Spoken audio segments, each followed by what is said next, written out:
¿A dónde vas? A por la fregona. ¿Has mojado algo? ¿Quieres una galleta?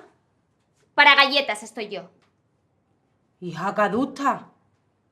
Si eres una torpe no es culpa mía. ¡Hala! ¡Ah!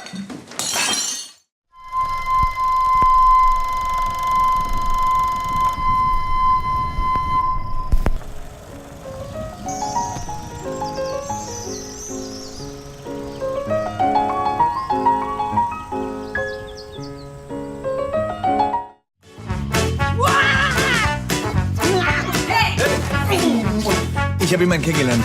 Und sie wird in circa 10 Sekunden durch diese Tür da kommen. Naja, als ich klein war, hatte ich eben diesen Autounfall.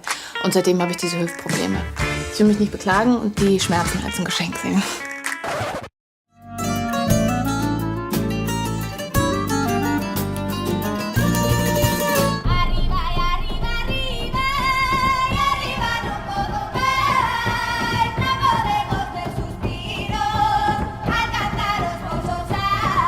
Es peligroso.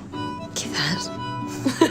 Eres un tío. Si te gusta una tía, es obvio que te gustaría tirártela. Anoche soñé contigo. No me gustan los hombres que piden permiso para soñar. ¿Sabes lo que más me gusta de una mujer? Sorpréndeme. Sus defectos. ¿Estás casado?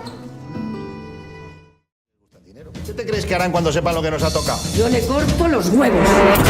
Que yo solo fui al club a comprar tabaco. Ya. Y yo voy allí porque pone muy buena música, no te jodes. Yo no lo sé, pero yo no conozco la psique del putero.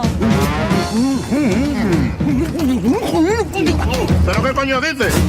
Que las mujeres van a hacer guardia en el puticlub.